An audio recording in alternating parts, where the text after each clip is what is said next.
Hello and welcome to another Soul Sensations interview here on Soul Radio USA.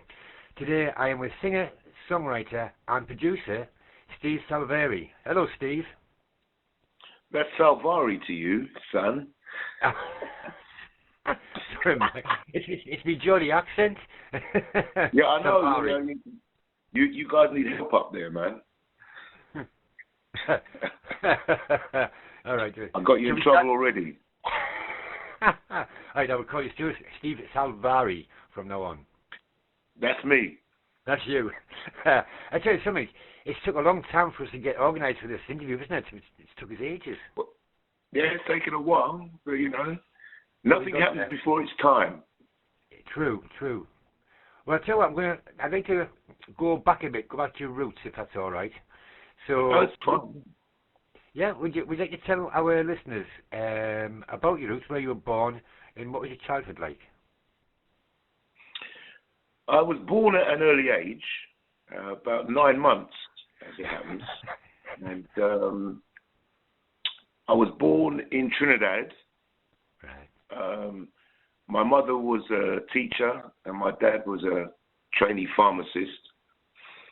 And my dad decided that he wanted to further his education in England. So him and his cousin Sonny, my uncle Sonny, jumped on a ship and headed to England. And we followed, my mum and my baby brother followed about a year later.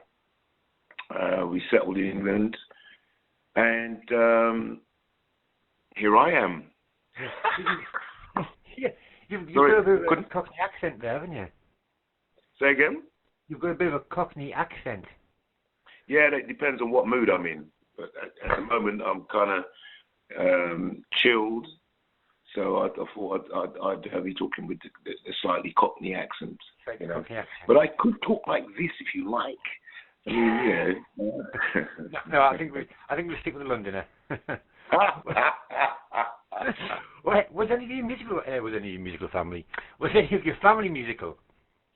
No, that's an interesting question, right? Because we grew up in England, and very few of my family came to England. Most of them went to America that left Trinidad, right? Now, my mum was kind of a frustrated piano player, right? She never sort of developed it to a great extent. And when I was quite young, she showed me a couple of tunes. Yeah. And from those two tunes, I started making songs up. Right? I would have been about, 13 or 14, something like that. Yeah. And my brother also, started playing. We initially, both of us started learning guitar because at the time all my mates, were learning to play guitar, and of course at that age you want to follow suit. But we picked it up really easy, right? Now, apart from my mother and myself and my brother, I had a cousin who sang, but it didn't really account for how easily we got to it, right? Yeah. And it wasn't till many years later. I mean, literally into the 90s. And this is what happens when you're separated from your roots. Yeah. It's the immigrant story. But in 97, I hooked up with my mother's side of the family, which I hadn't done before. All right. Yeah. And they were in the church. They were playing guitars. They were singing. They were, some of them were leaders of choirs and stuff. They were all really creative, and it all made sense. So that creative streak came mostly from my mother's side of the family.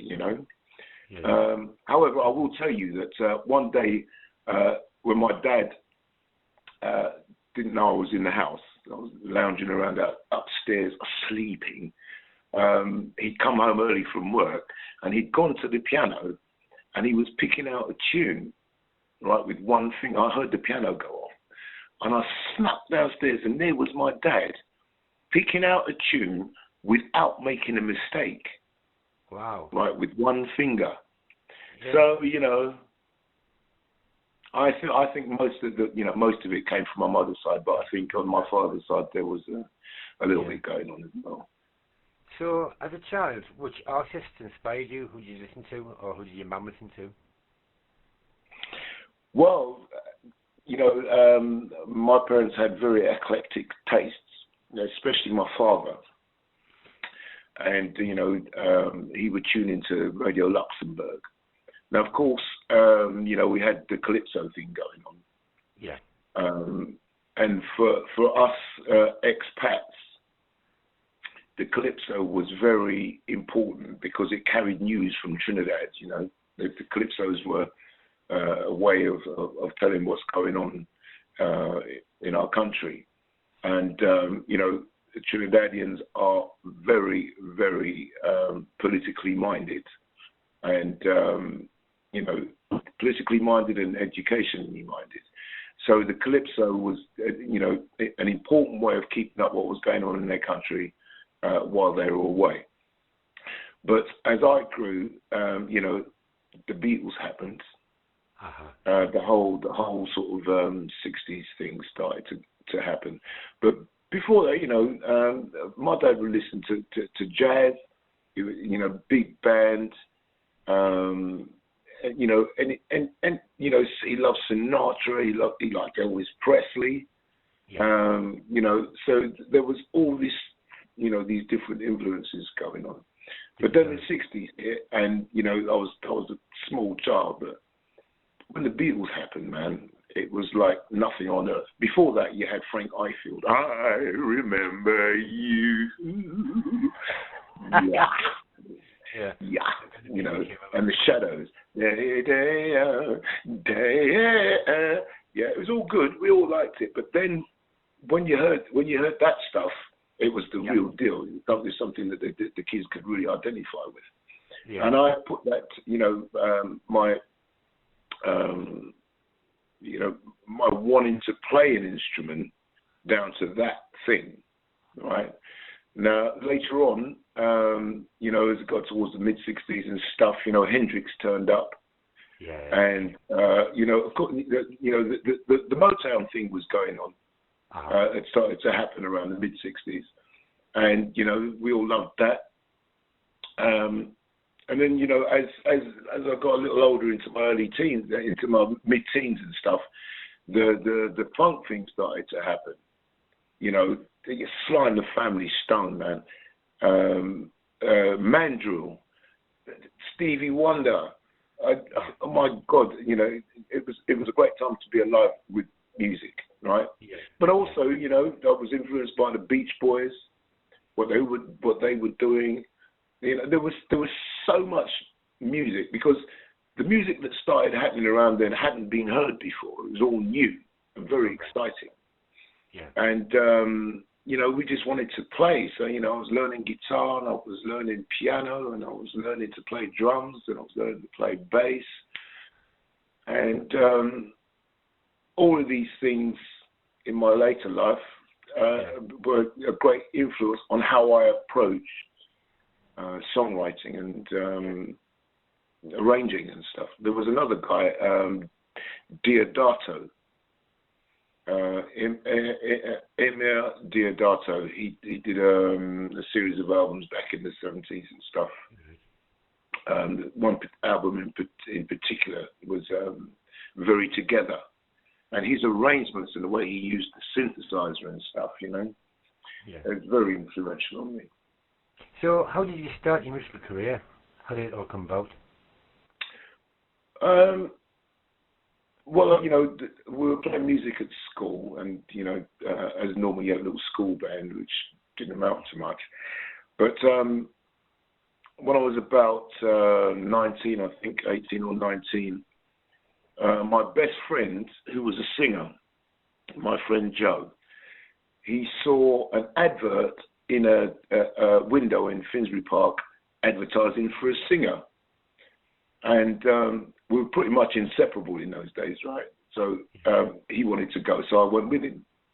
And it turned out to be for a band, an early version of a band called the Diversions. And the lead singer was a girl called Lena Lovitch, who later on became a huge pop star. But she went all alternative and stuff, but at the time she was doing soul music. She's Canadian, and her and her boyfriend Les had this band called the Diversions, I think. And Joe got the gig, and they took a liking to me because I picked up the guitar and I started strumming along with what they were doing. So I got the gig as well. So I was in a band with Lena Lovitch for a few months, which is a right laugh, I have to tell you. I bet it was. But that sort of, it gave me a taste for it. And I later formed my own band. I had a short-lived band called Headquarters. Now, we didn't do anything really. We had a few laughs and we played a few gigs and stuff. But what was important about that band was that it had 2/3 of Lynx in it and 1/3 of Central Line. Wow. The lead singer, we had two singers. Joe was in that band, the guy I went to Lena Lovett's thing with. Yeah. But we also had Linton Beckles, who was doing backing vocals. Yeah. Now, the original guitar player of Lynx was my brother, Bert Salvari. And, we had Sketch Martin, the original bass player of Lynx, in that band as well. So, you might be interested to know that a majority of the Brit Funk scene actually came out of two bands, right? One was mine, and the other one was a band called TFB, which I got to hook up with a couple of years later. I'd started working for this musical equipment hire place. Yeah. And there was a Canadian guy there, a guitar player, quite a phenomenal guitar player at the time. He was only a few months younger than me, but he'd already established himself. He was much in demand, and he was the MD for this band called TFB. TFB had won a song contest, and the deal was you win the contest, you get a record deal. And they had a record deal with an offshoot of Carlin Music, Feel Good Records, I think it was, run by a guy called Dave Watson. And they were really young. So Dave Watson had gotten this guy, Richard Lightman, in to MD the band. And we hit it off when we met. Sometimes people just take to each other, don't they? Yeah. And he started saying to me, "Look, man, I'm looking after this band. They need, someone like you in the band." And I was, pretty snotty. I must have been about 22 or something, 21 or 22. And I said, "Well, how old are they?" And he said, "Oh, they're about 17 or 18. I said, "No, mate. Come on now. I'm a big man, right?" So, they're just boys, man. So, but he wouldn't leave it alone. So eventually, he tricked me into it. How do you do? And got me to come down and meet them. So there they were. They were an East End band. And there they were, all set up. And he said, play him something. And they launched into Herbie Hancock's Gentle Thoughts. Yeah. And I lost my mind. They played it so sweet, right? Uh-huh. So I joined the band. And the drummer in that band was a guy called Errol Kennedy. We had Camille Hines, Lipson Francis, and Henry Defoe with Errol Kennedy. Yeah. Kenny Wellington had just left that band, and he'd gone on to form Light of the World with Breed and Babs and Tubbs, right? Who was then 6 foot and 13 years old. He's massive. So Errol Kennedy, eventually, you know, we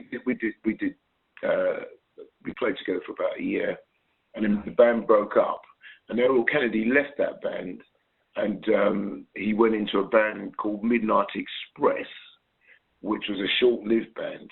But in that band was Ashley Ingram, right, out of Imagination. Yeah, exactly. Yeah. And Lee John auditioned for Midnight Express. He didn't get the gig, but that's where he met Errol Kennedy and Ashley Ingram, right? So skipping back a bit, whilst TFP had broken up, there was a new version of Light of the World, and Kenny Wellington said to me, "Come and play with us." And so I did. And they were managed at that time by a guy called Brent Clark. Now, Brent Clark was the guy who took Bob Marley to Ireland. Yeah. Right? So, Light of the World. I thought I knew that name when you said Brent Clark. I'm saying, where am I from? Yeah, Bob Marley. Yeah, he was he was quite instrumental in Bob Marley's career at that point, right? And so I was playing in Light of this Light of the World. This is pre the Light of the World that everybody knows. Yeah. Right. I was, you know, it's still the you know, Kenny, Breeze, Baps, and Tubbs. Yeah. But it wasn't the lineup that was going to be, right? So then this next version of Light of the World broke up, and at the same time, Henry and Lipson came to me and said, you know, let's put the band back together. So, you know, there was then like the four of us, Henry, Lipson, and Kamel, and myself. And Errol had already gone, so we recruited a new drummer, a guy called Jake Le Mesurier, who turned out to be the son of Hattie Jakes and John Le Mesurier. And I called Linton, said, "We've got a new band coming, do you want to come and sing?" So the original lineup of Central Line was a 6-piece. And that's the band that got a deal with Phonogram. Uh-huh. Light of the World in the same. This is not like 1978. Yeah. And the Light of the World that everybody knows was formed in the same year, right? I met G Bello at the auditions because, you know, we were all. It's, as you can begin to understand, it's all a bit incestuous, right? So I was at some of the auditions, and I was there when they were auditioning Bluey, and G Bello had seen the advert for a percussionist and packed all his kit up from Manchester and come down because he was sure he was going to get the gig, and he did, right? So that's the beginnings of the Brit Funk Scene, man. That's amazing. That's such a brilliant story. Mm. Yes, it is. There's more, but I don't, you know. Well, what we'll do is we can have another interview later on in part 2 of the Brit Funk, the history of Brit Funk. Really, really interesting.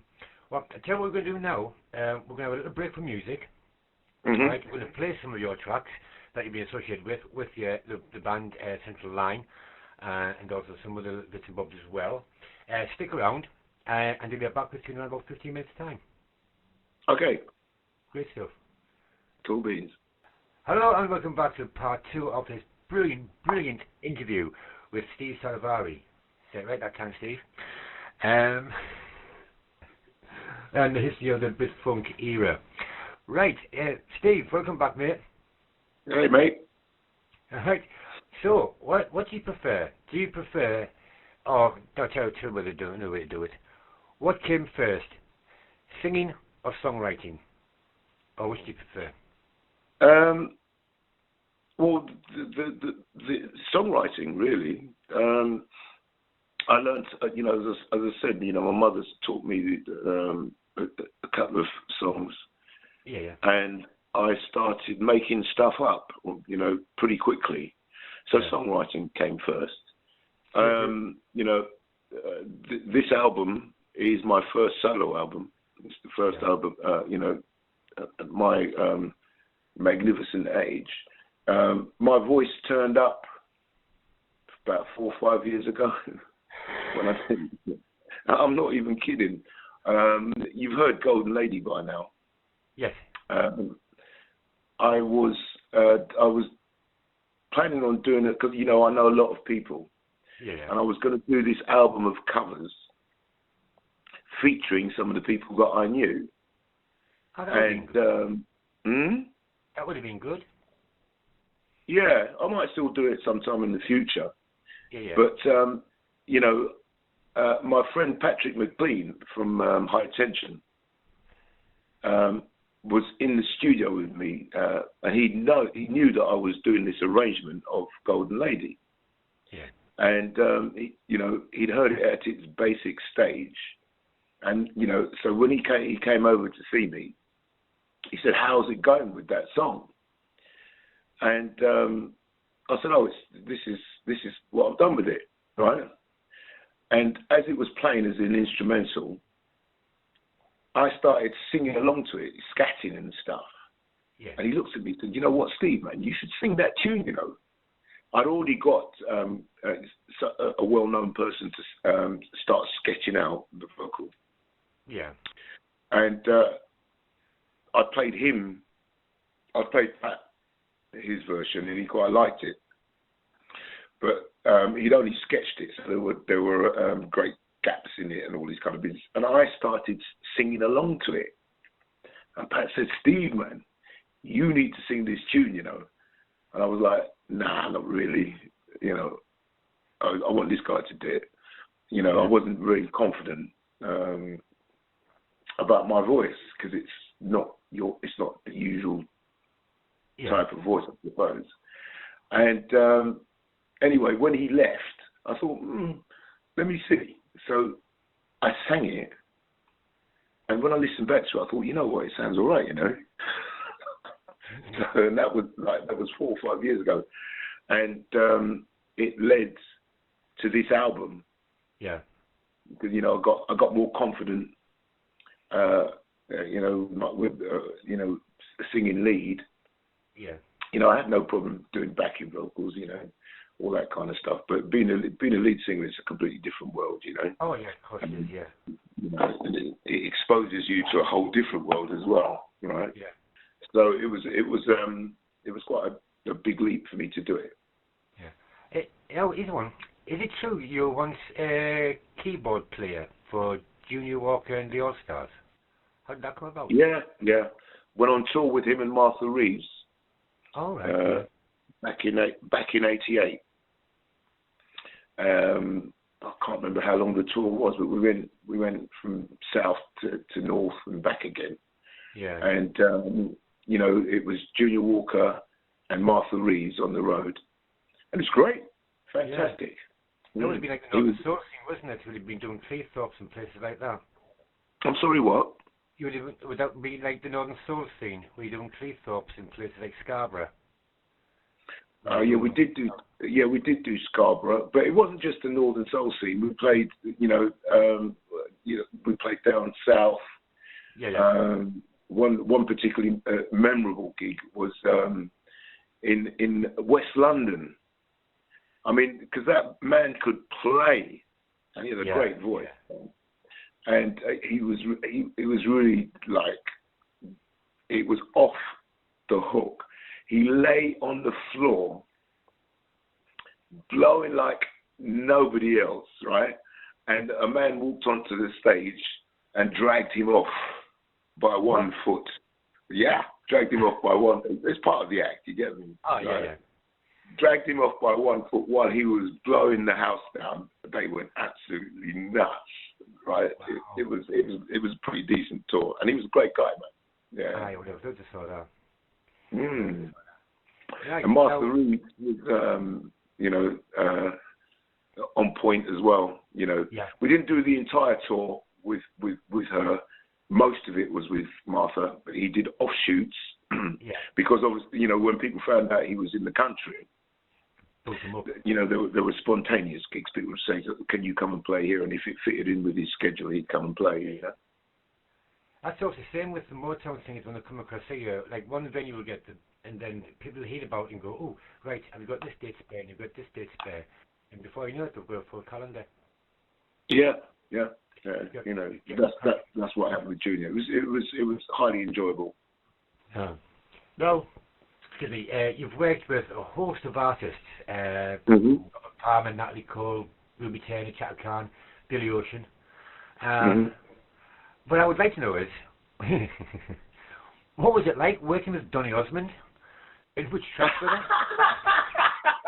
I love that in because everyone goes, Donny Osmond? It was pretty cool. You know, that man can sing really well, you know. He's a really, really good singer. He was quiet. You know, off stage he was really quiet, a quiet, reserved sort of person. Yeah. We did.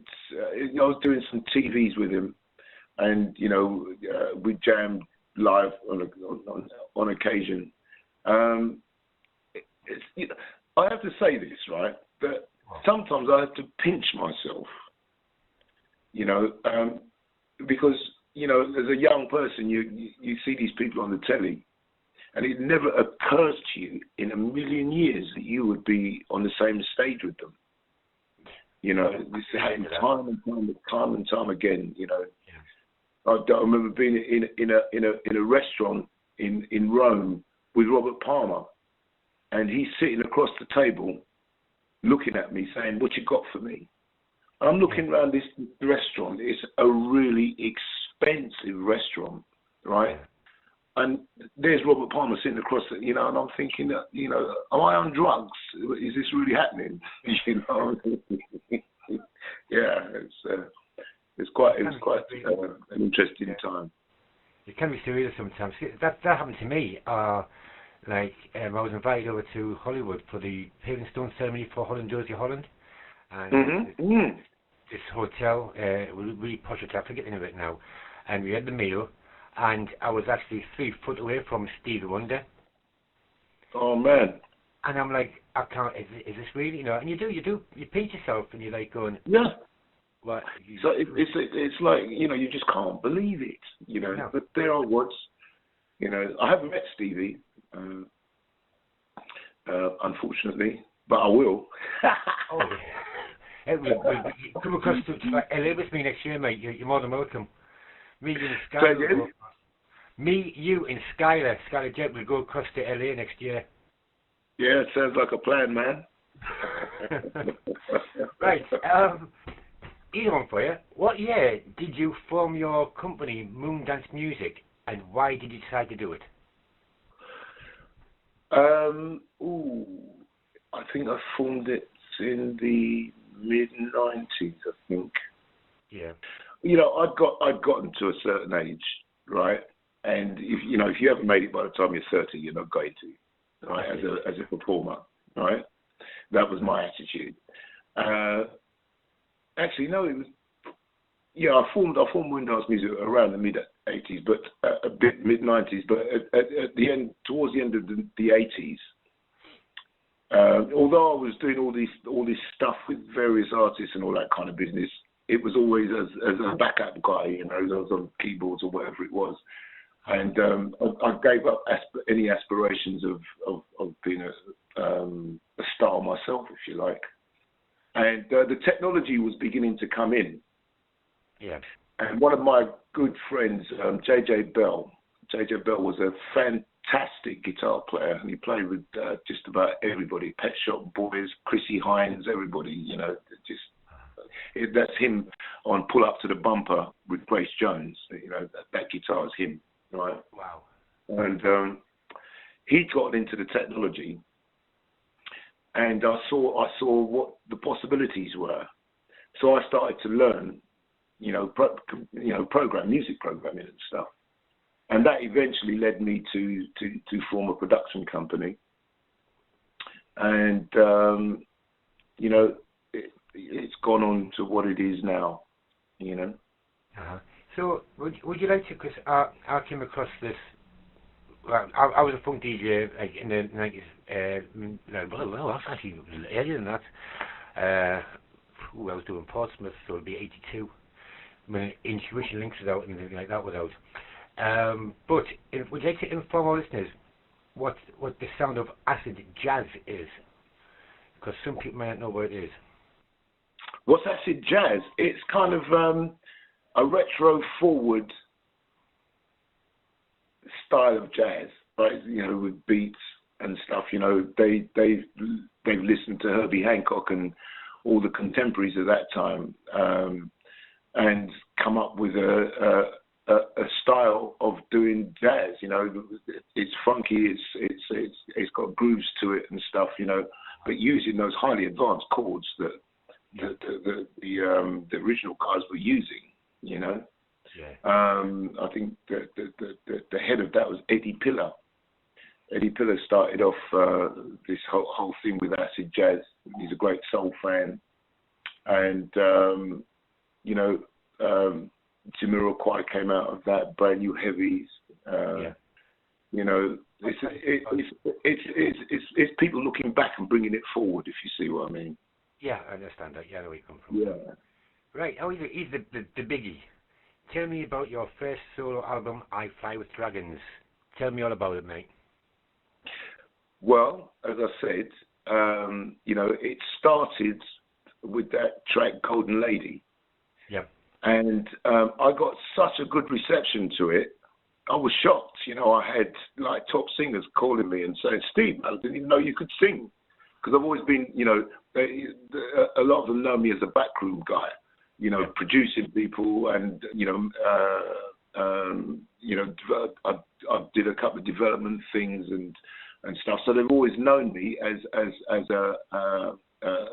producer, and also someone who puts on gigs. I used to put on nights and have young cats come and play and all that kind of stuff. So when I came up with Golden Lady, they were all shocked. Yeah. And I was like really chuffed at the reaction I got to it. So I started thinking about, or maybe I should do an album. You know, and I'm a songwriter. I've got loads and loads of songs.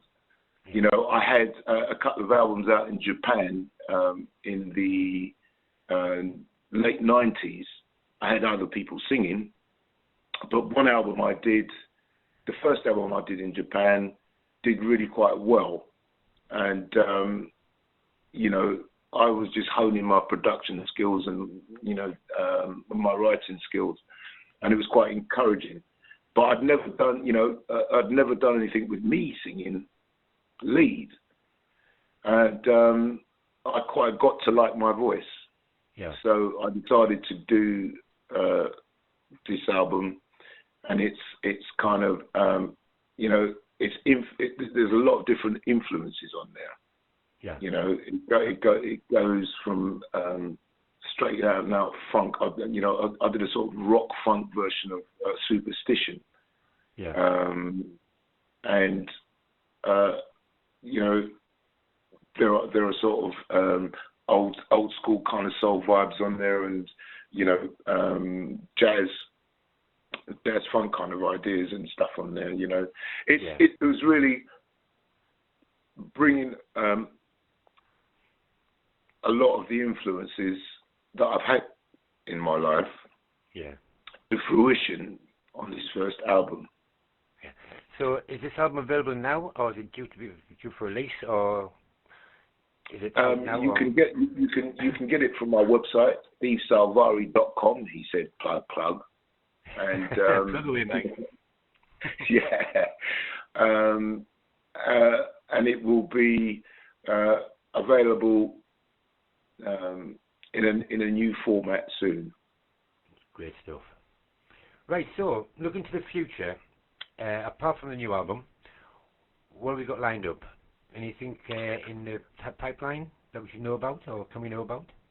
Well, I've got I've got a gig coming up on the 27th of February at the Camden Chapel in, funnily enough, Camden, which is going to be kind of like a semi-acoustic gig, and new things will be coming along in the year. I haven't. I've deliberately just focused on this gig because I want to try out another sound, because I think I've got quite a unique sound at the moment, and I'm experimenting with this like acoustic sound, doing some of the tracks that are on the album and a couple of new things that I've written, and I want to see what it sounds like acoustically. Yeah. Kind of So, thing, well, is there any? How can people follow you? Do you have any social media pages? I know you've mentioned your website there. I'm on Facebook and I'm on Instagram. So the address on Facebook is Steve Salvari Music, and on Instagram I'm Salvari Steve. And you get updates of what I'm doing and when I'm going to be gigging and stuff. I mean, it's early in the year for me, but there are things in the pipeline for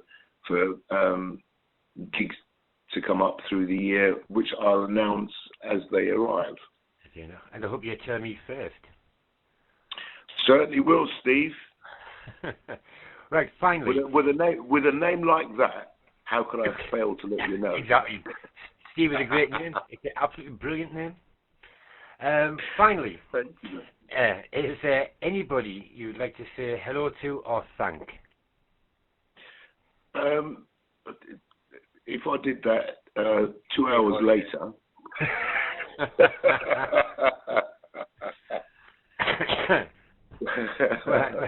Well, tell you what, Steve. It's all right, because I know I've got to get ready for my broadcast this evening, and I know you've got to get on as well. It's been great chatting with you. All right, I've loved every minute of it. We've had a really good laugh. I will come down to London to see you, and we will make that day to go to LA. All right, but I would like to thank Richard S.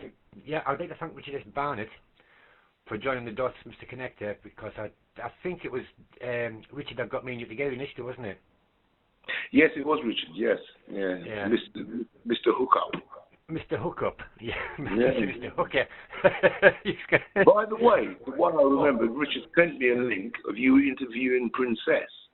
Yes, I've interviewed Princess last year. Right. Well, I've worked with her. I've known her since she was a teenager, really.